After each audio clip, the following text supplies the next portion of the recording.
MS Dia Preview, informação até você. Nesse programa eu falo com o amigo Paulo Rios, flamenguista, cara que entende muito de política, de bastidores, tem experiência em assessoria e nessa campanha 2022 está fazendo uma das coordenações do Capitão Contar, candidato ao governo e grande sensação desse pleito.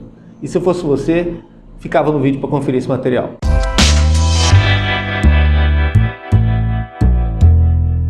Paulinho, beleza? Ó, a gente está gravando essa entrevista nesse momento, que é um pouco antes do Flamengo ser de novo campeão da Libertadores, né? Pode ser que depois vejam o vídeo e vão botar até meme, né? Flamengo campeão da Libertadores, você que é flamenguista, fanático aí. Qual que é o teu palpite? Cara, se trata, primeiramente, obrigado, viu, Davi? Sim. Mais uma vez estar aqui contigo, você sempre, essa referência, né?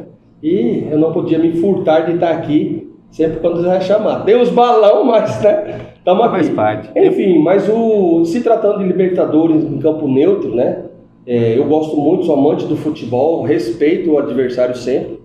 E nada mais que você está disputando uma Libertadores contra um time que é o Atlético Paranaense, um técnico copeiro, né? E principalmente um técnico copeiro de Libertadores, que é o Felipe Scolari, né? Então, eu acho que é um jogo de duas forças, de duas escolas, né? Mas eu, como flamenguista, acredito pelo elenco, uma leve vantagem favorável ao Flamengo. É claro que a opinião da gente é sempre que vença o Mengão, né? Mas sabemos que é um jogo de muito trato e que tem dois técnicos muito fortes e que eu acho que a Libertadores vai ser definida nos detalhes. Não acredito em pênalti. Ou seja, isso fica como um registro de uma previsão. Para você vai ser um final de semana agitado, porque tem a final da Libertadores e a eleição, né? E a eleição. O que é mais difícil? Acho que o Contar hoje ele representa um sentimento de mudança, um sentimento da massa, como seria o Flamengo de uma nação, né? Os dois abraçaram o Bolsonaro, mas ele tem uma história grande com o bolsonarismo, raiz, uma coisa de luta mesmo, de chão, né, de olhar nos olhos das pessoas, ouvir elas com muita atenção e de toda uma trajetória que está sendo consagrada e estar no segundo turno, possivelmente até vencer, né? O que é mais difícil? Para o Flamengo vencer o Atlético Paranaense ou o Contar vencer no domingo? Ele também enfrenta do outro lado um time habilidoso, um time que venceu últimas eleições, políticos até profissionais, né?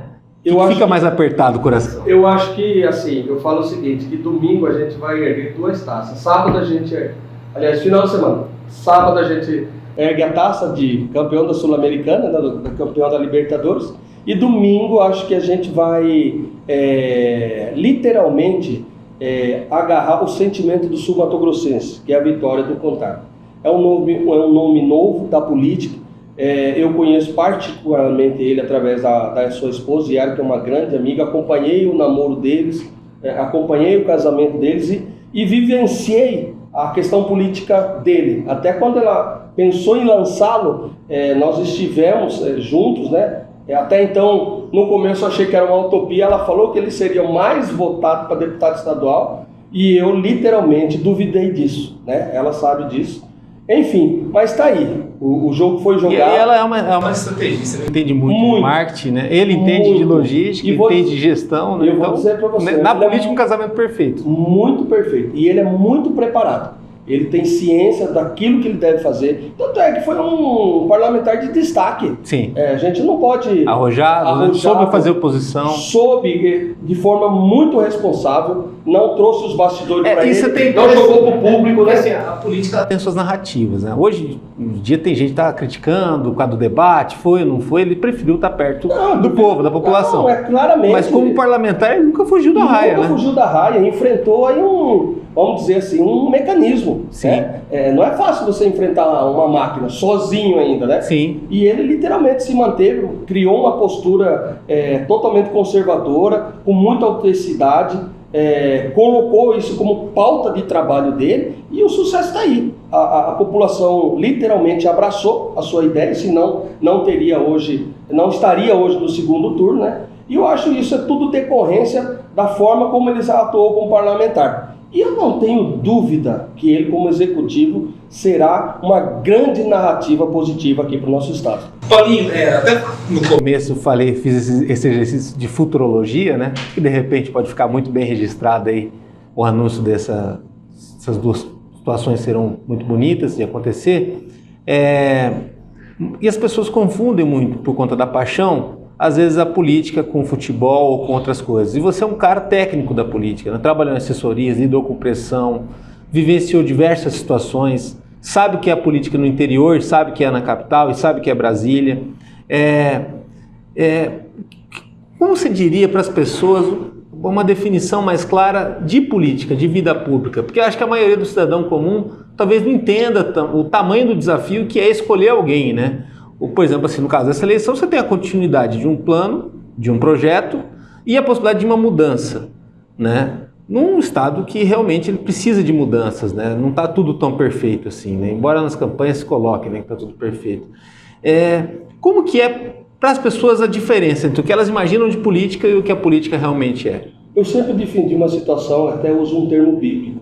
Deus deu maior poder para o homem, deu para Salomão, chamado-se sabedoria. A sabedoria hoje, para mim, dentro da política, é o mecanismo mais essencial que você pode alavancar para a tua vida. Há separações sempre eu digo. Uma coisa é você estar na política, outra coisa é você fazer política. Outra coisa é você estar na gestão e fazer políticas públicas. Ou seja, tudo isso está envolvido na política, mas são várias facetas. São várias facetas. E você tem que separar isso claramente. Até porque você está ali numa situação de estou, né? Você está por um momento. Isso não quer dizer que isso você vai ter para o resto da vida, pelo contrário. E o tempo muda. Quem que imaginava que o André ia estar fora do segundo turno?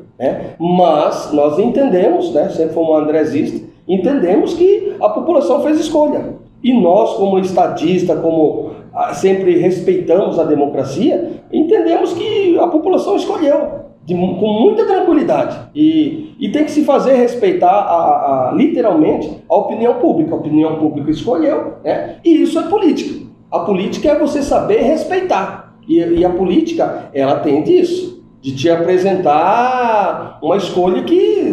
É tudo muito dinâmico. Muito dinâmico e muito rápido, né? Porque hoje as redes sociais, ela muda muito o eleitor. Né? Antes a gente vivia só de folhetinho, né? Era um folhetinho que se distribuía. Hoje não. A informação está na sua pele, para não dizer que está na tua tela de celular. Então, assim, o modus operandi de fazer política hoje mudou muito. Principalmente com a questão das fake news. Isso atrapalha muito. Eu tenho defendido muito que as fake news, elas vieram muito mais para atrapalhar do que propriamente para ajudar. Pelo contrário. Que pega talvez um cidadão que ele não está tão preparado para ficar apurando a informação, né? Quando você fala de mudança, tudo que a partir de uma mudança surge um cenário novo. Então você tem a nova política e você tem a velha política, né? É nítido que o Contar é da nova política, porque ele surgiu agora há pouco, 2018, vem com uma proposta totalmente diferente. É uma proposta que eu acho que é até fisicamente muito cansativa, né? Porque ele vai até o encontro do eleitor, onde o eleitor estiver, e dedica muito tempo para isso. Mas é uma escolha muito legal, muito assertiva, para um momento onde a população estava descrente com a política. E você tem a velha política, que é muito baseada em logística das coisas, estrutura, fazer assim barulho com algum evento, com alguma coisa, para a partir daquilo intimidar o adversário e também chamar a atenção do indeciso, né? Que na verdade tudo é uma luta pelo indeciso, né? Exatamente. Essa nova política, muito atenciosa ao cidadão e ao eleitor, ela veio para ficar. Você acha que a velha política ainda, de certa forma, meio que não dá bola para essas mudanças, para essa nova política? Eu acho que não é isso. A verdade é assim, a velha política ainda mexe com o eleitor. A velha política? A velha política. Porque acostumaram com muito tempo, né, com isso. Não é só isso. Condiciona o efetivo. Ah, sim. Isso muda. Numa sociedade carente, cheia de problemas. Então nós temos inúmeros problemas, inclusive nós, principalmente, passamos por essa questão da pandemia ainda, nós temos ainda as sequelas disso, né? E então esse modus operandi, né, ainda faz diferença. Mas um novo jeito de fazer política que hoje a direita praticamente colocou em pauta, e o exemplo prático é do Capitão Contar, ela está tomando frente de tudo isso. Tanto é que a forma que ele se despontou totalmente, se você for olhar o mecanismo deles, eles fizeram uma campanha com 3 salas, né? E colocou o Contar aí no Ou seja, turno. Porque assim, são 2 estruturas. Claro que o eleitor tem o direito de escolher quem ele quiser, tal, mas são 2 estruturas. Uma com a maior fatia do fundo eleitoral, né? E muito generosa e muito bem estruturada, além da máquina pública. Além da máquina pública. E a outra que optou por não ter o gasto com o fundo eleitoral e fazer a mesma forma de política que foi feita há 4 anos atrás. Sim. Quando ele já foi o mais bem votado. Foi bem mais votado. E você falou, você foi muito feliz na tua fala. A máquina...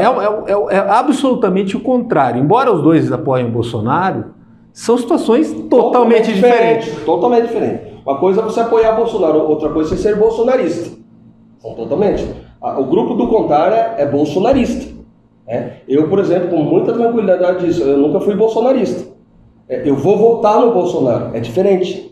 Então eu vejo que os tucanos hoje votam no Bolsonaro, mas a raiz bolsonarista é deles. Você não pode tirar disso, porque eles que literalmente levantaram, vamos dizer assim, essa bandeira, né? Está mais enraizado neles. E eles têm muita proporção de defender isso como meu, né?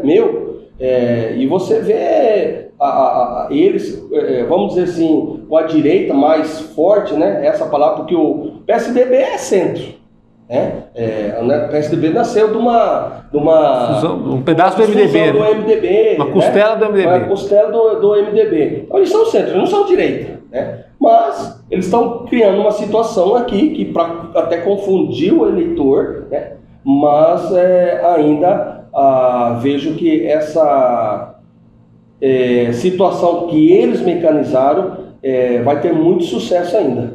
Eu acho que isso vai ser um modelo novo de fazer política. E mais que isso, por exemplo, o partido que o Capitão Contar está hoje concorrendo é um partido que você já tentou concorrer como vereador. Exatamente. E não conseguiu por conta da dificuldade do partido e tudo mais. Quer dizer, o fato dele também estar com um partido que não tem a cláusula de barreira, quer dizer, é um partido pequeno, com toda a dificuldade. Nanico. Hoje o PRTB é nanico. Não é nem pequeno. De certa forma, também valoriza muito mais a disputa, né? Sim, com certeza, porque... Que deixa mais flagrante a diferença. Muita diferença. Você não tem como você criar uma diferença ou indiferença tendo o PSDB e o PRTB. Sim. São... Agora, assim, claro que talvez seria bom no Brasil, no futuro, tivesse menos partidos e ideologias mais claras, né?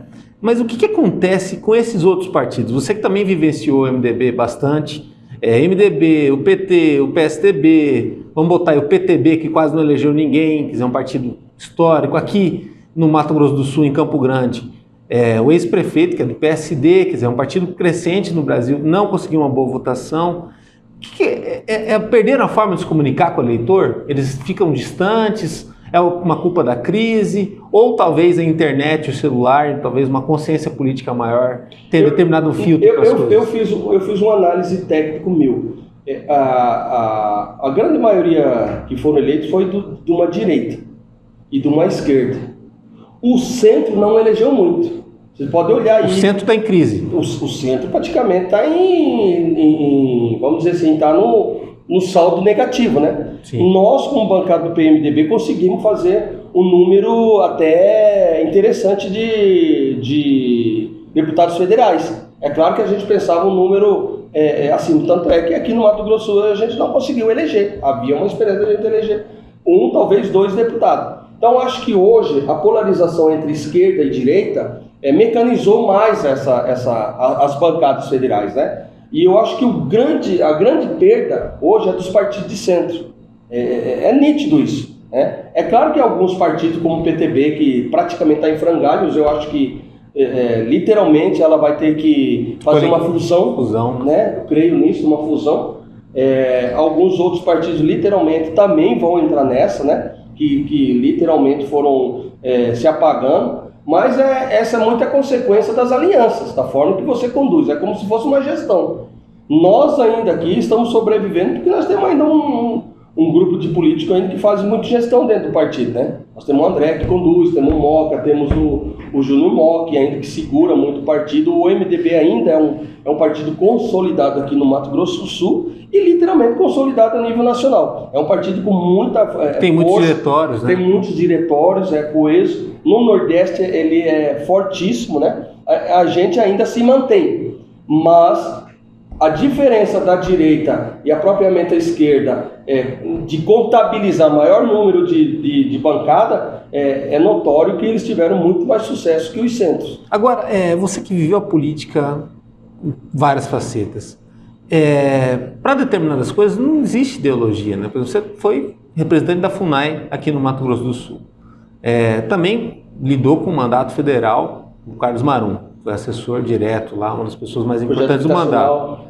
Então, isso daí, as pessoas têm as urgências delas, elas precisam. Antes o centro ocupava esse diálogo de, olha, não tem ideologia, é ser prático, né? E como que você vê esse caminho agora de um país tão polarizado para que as coisas práticas tenham sentido, né? Eu hoje ainda conversei sobre o assunto. Interessante isso, porque o caso do Contar, que você hoje está aí competentemente ajudando, ele é um cara que está com o bolsonarismo, mas é um cara muito centrado, né? Ele estudou administração no Exército, ele tem toda uma preparação de gestão, isso se vê até no comportamento. Ele só passou na mão, né? Ele é muito sóbrio, né? Só passou na mão, né? Bom em concurso, né? Quer dizer, um cara com meritocracia na história dele. Com certeza.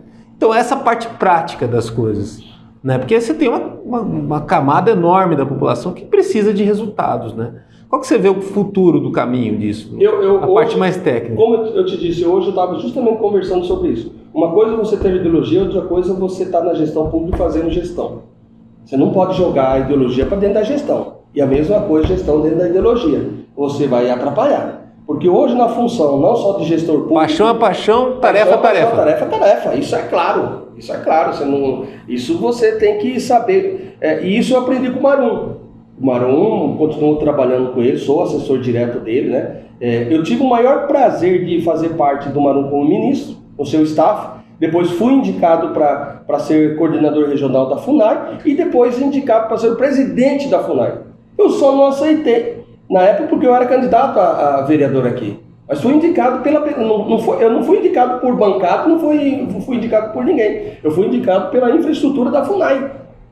E eu tirei, porque tem uma média de gestão que é contabilizada pela FUNAI, eu tirei a FUNAI do Mato Grosso do Sul de número 56 para o terceiro do Brasil em termos de gestão. Ou seja, fez uma alavanca enorme. Né? Quando entrou um novo presidente, houve uma mudança, ele de fato ele quis que eu fosse para lá, né? Para assumir a FUNAI nacional. Mas acabou disso. Então, eu não poderia levar a minha questão ideológica para dentro de um órgão que é extremamente ideológico, concorda? Só que ali eu estava entrando para fazer gestão, é a mesma coisa. Me perguntaram até, eu te falei em off, me perguntaram, Paulo, você não entende de política indigenista? E eu disse, realmente não entendo, mas eu estou entrando ali para fazer gestão, não estou ali para criar uma ideologia, fazer política, não, tem que fazer política. Ou organizar um consenso. Só pelo consenso, né? Também não é o caminho. Então não tem como você misturar as duas coisas. Ou você é gestor ou você é ideológico. Quando você fala gestão, quer dizer, é o recurso público, a aplicação dele e o tempo que isso acontece. Desde o ordenamento, desde você e a distribuição das tarefas, tudo. Desde você efetivar o orçamento para você trabalhar, até o plano de trabalho, até a entrega do que você custeou. Tudo isso envolve custeio, investimento, né? É a correlação de tudo que há no serviço público. Isso você tem que saber diferenciar. Até porque você hoje, como ordenador de despesa, você responde por responsabilidade fiscal, né? Então você tem que saber diferenciar isso, né? Não pode trazer a paixão para dentro da sua função, porque literalmente você se atrapalha. E você tem inúmeras situações. Por exemplo, nós tivemos uma situação lá em Dourados, quando até então o prefeito lá, o Ari Artuzzi, tinha sido eleito. O Ari Artuzzi achava que tudo que você podia pegar, você podia dar para a população. Aquilo que entra, agindo de paixão.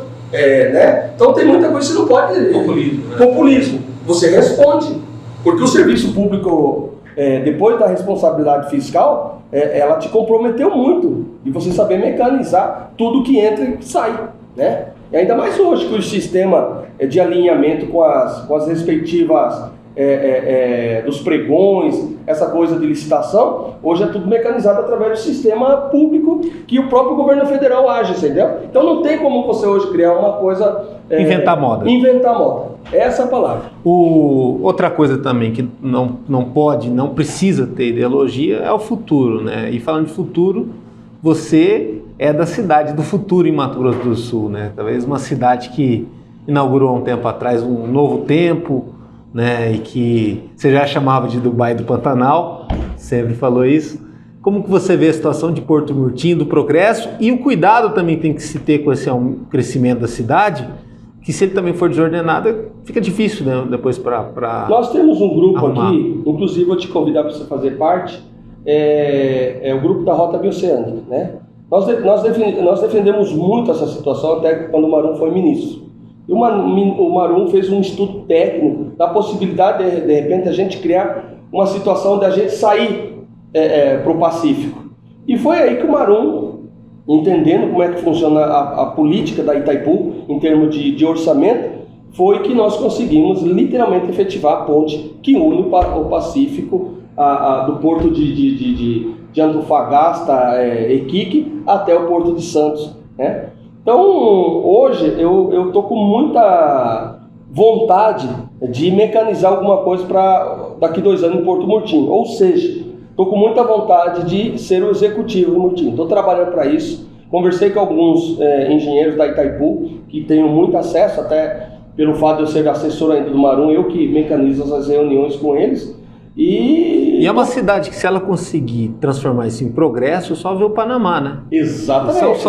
É possível você não fazer essa comparação. Né? Hoje, só para você ter uma ideia, o Panamá é ponto de referência até para a questão aérea, que é uma ponta aérea hoje. É um hub, né? Tudo passa aí no Panamá. E assim, isso numa área do continente que tem vizinhos com problemas ali e tal. Sim. E o Panamá não tem isso, né? Bem até desenvolvido. Quando você citou essa questão da Porto Murtinho, eu sempre defendi que a Porto Murtinho será considerada Dubai da América Latina, né? Você tem uma Murtinho que está dentro do território do DIC, devido às enchentes, na década passada, e você tem uma nova Porto Murtinho que pode surgir, né? Então você tem... sim, uma outra área para crescimento da cidade. Outra área para crescimento. Só que na Murtinho, que é de hoje, você tem eu acredito que a cidade vai crescer no horizontal, entendeu? E fora na área, numa situação vertical. Só que para isso nós temos que montar literalmente agora um plano, né, para a cidade. Nossa, me fugiu. Plano diretor? Plano diretor, exatamente, com urgência.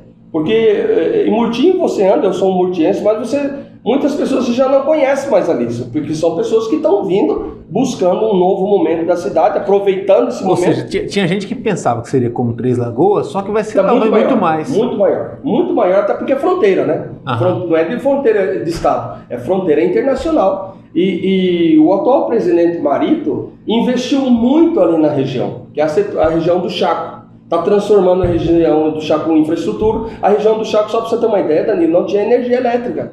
Hoje a região do Chaco está muito tranquila com a questão energética. Infraestrutura, principalmente em termos de estrada, né? A produção agropecuária dali é muito forte, E tudo isso fruto também de um desenvolvimento que o Paraguai teve vultuoso nos últimos anos. Vultuoso, e mais ainda, o Paraguai teve muita migração europeia. Você tem hoje uma alemães, região, né? Tudo. Isso, uma região do Chaco, que é Filadélfia, você tem alemães, você tem canadenses, você tem norueguês, você tem uma série de colônias europeias que trabalham forte mesmo com o sistema mecanizado, que eles são muito acostumados, né? Existe um problema lá que é a questão do clima, muito quente. Mas os europeus ali entraram com tudo e estão ali desenvolvendo, sabe? Hoje você tem indústria leiteira, indústria de cosmético, indústria de bovina, de porcos, como que é? Suína, você entende? Então assim, está em pleno desenvolvimento. Tanto é que algumas vezes você já encontra o próprio leite da Filadélfia aqui no Mato Grosso do Sul, que chama leite Trebon. Você já compra em alguns supermercados. Então aquele produto ele já começa a criar, vamos dizer assim, fluxo de venda aqui. E para o murtinhense, você que viu também Porto Murtinho em anos atrás com extrema dificuldade, né? Foi como fala, palco de notícias ruins, né? De falar até de prostituição infantil e tudo mais. Você vê a cidade poder ter uma chance nova, né? Uma segunda chance. Que você, talvez não você, mas seus pais e tudo mais, viram a parte pior, inclusive das enchentes e tudo mais. A nossa cidade ficou muito tempo refém da pescaria, né? Muito refém. E a nossa cidade... E uma política de turismo mal feita no muito estado. Muito mal feita, e a própria, vamos dizer assim, as autoridades da cidade não tinham esse olhar, né? Só foram saber disso, aliás, a partir do momento que acontecem os problemas. E até então, porque Murtinho sempre foi considerado o fim de linha, né, Danilo? Murtinho, você ia estar Murtinho ali, você não tinha para onde ir. E o acesso também é difícil. O acesso difícil, né? Em termos até de logística, em termos de custo. Para Murtinho sempre foi muito difícil, porque você traz um produto para o Murtinho, já é caro, e você volta vazio. Você manda um caminhão para Murtinho vamos dizer assim, qualquer produto, vamos botar legumes, você literalmente volta vazio de Murtinho, porque você não tem o que carregar. Agora não, agora a coisa muda. Porque há uma expectativa de que os produtos, tanto da parte oriental do Paraguai e a parte ocidental ali do Chile, da Argentina, Bolívia, a gente comece a ver produtos, né? E é interessante que ali na própria região do Carmelo Imperial há uma atividade futura de um porto seco, onde vai ter esses produtos ali, você entendeu? Então, assim, a situação é muito próspera. Eu acho que isso leva uns 10 anos ainda, mas eu acredito muito que Porto Murtinho passa a ter um olhar diferente para tudo daquilo que nós já sofremos. Nós sofremos com enchente, prostituição, com tráfico, com roubo de gado. Com a política. Inúmeras relações. Hoje, graças ao bom Deus, as manchetes nacionais nos colocam como uma cidade futura, né? Isso se deve muito aos políticos locais também. Isso também tem que se falar, se deve muito esse tempo do Marum como ministro, né? Teve esse olhar diferente. Marum podia ter resolvido uma situação lá no sul, como ele é gaúcho, mas ele se preocupou diretamente no Mato Grosso do Sul e escolheu a nossa querida Porto Murtinho. O Marum gosta muito de Murtinho, tem título de cidadão murtiense, e isso literalmente acabou beneficiando diretamente a nossa Murtinho. E a política tem certas coisas assim, que vira tudo um folclore, né? Em uma novela. Muita gente conhece o Marum só pela questão do Eduardo Cunha. Amigo do Cunha, ele é muito assertivo e muito teimoso naquilo que ele resolve abraçar, então ele foi longe com isso aí. Mas o Marum é um dos caras que melhor fez política pública de habitação no Brasil. Ajudou a implementação de lei, ajudou a execução do projeto. Até hoje somos os mais conhecidos hoje, com prêmios notáveis. Como que foi trabalhar nessa situação que, inclusive, ajudou muito no sucesso do Minha Casa Minha Vida? Muito. Né? Quando o Marum... E de desfavelização também. Principalmente. Né? Primeiro, quando nós assumimos Campo Grande, nós tínhamos uma meta habitacional aqui devido ao um índice alto de favela. Primeiro, o índice de favela, e segundo, é o índice de pessoas que estão abaixo da linha de pobreza. Não é nem pobreza, desproporcional de habitação. Ou seja, literalmente pessoas que não têm casa. E nós tínhamos corredores aqui. Você pegava aqui a Ernesto Geiser, ali a partir do Guanandizão, você tinha uma favela na beira do Corvo. Você tinha lá aquela região ali do Carandá, no Polonês. Favela. E hoje é só casão ali. Hoje é só casão. Isso tudo se deve a um espírito de administração na qual o André implementou aqui em Campo Grande, né? E isso foi diretamente ocasionado pela política pública de habitação. Isso o Marum tem know-how, né? Tanto é que depois o Marum foi para a habitação no estado. Foi aí que eu passei também a trabalhar com habitação. Eu não tinha noção do que era política pública habitacional. Tanto que eu fui para a sala de aula, fui fazer gestão, fui fazer faculdade, me formei, né? Defendi uma pós-graduação em gerência de cidade, até para conhecer isso tecnicamente, porque não é fácil, Danilo. Nós aprendemos muito foi com os erros, não foi com os acertos. Acertar é muito fácil. Agora, você acertar com os erros, nós trabalhamos muito em cima disso. Aí você fala, mas o Marum acabou sendo o principal braço direito do Eduardo Cunha. Eu posso dizer que o Marum... O Marum é maior que o Cunha. É muito maior que o Cunha. E outra coisa, o Marum só provou que ele é leal. E ele não só defendeu o Cunha, ele defendeu o Temer. Muitas das vezes eu vi, quando o Marum foi deputado federal, o Marum era o procurador da Câmara, eu cansei de ver pessoas do partido que criticavam o Marum, tá lá com o Marum, despachando com o Marum. Eles tinham carinho pelo Marum. Tem uma deputada lá do Rio Grande do Sul, até me esqueci do pessoal, Maria...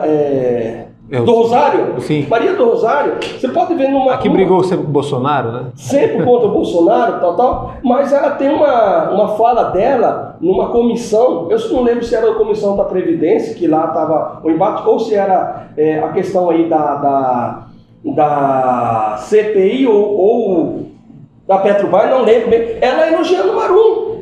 Podia falar o que quisesse do Marum, mas você nunca ia falar que o cara é desleal. Nunca foi, é o jeito dele de fazer política. Nunca foi envolvido em alguma trama, nunca foi envolvido em alguma situação de corrupção, nunca recebeu nada em troca, sabe? Sempre fez política e se elegeu com o trabalho dele, né? Criou uma situação muito positiva para nós, como ministro, foi um dos melhores ministros do governo Temer. Eu ia falar assim, o governo Temer foi um governo de transição, um governo de reformas. E reforma, isso é reforma antipopulista, isso. Que é muito difícil você lidar com isso.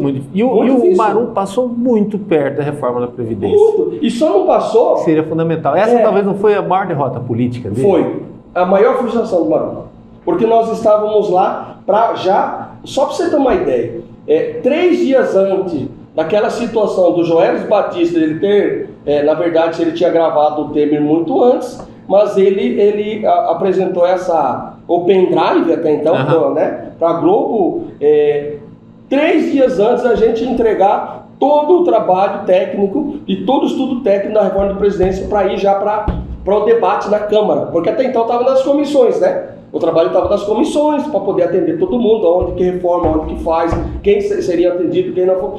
Faltando 3 dias para que já tudo aprovado pelos presidentes de comissões, né? Até pelos os antes-governistas também colocaram algumas TAC no projeto, e acabou que justamente naquela aconteceu aquele bendita gravação. O pai da reforma da Previdência no Brasil. Tanto é que ele literalmente puxou a reforma para ele, né? Sim.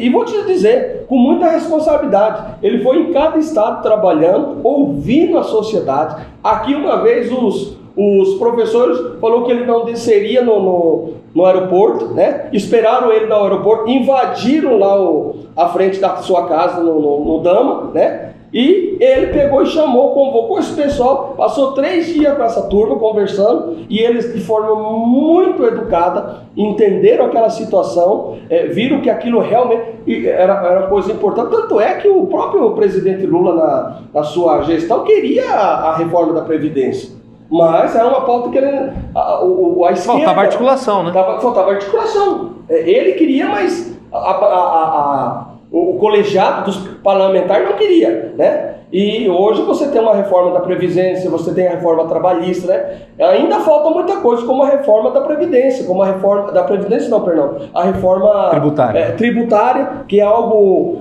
importantíssimo. O Danilo, se não me engano, faz 6 ou 8 anos que a gente não mexe nos índices do imposto de renda. É o mesmo pacote. Precisa ser feito isso urgente.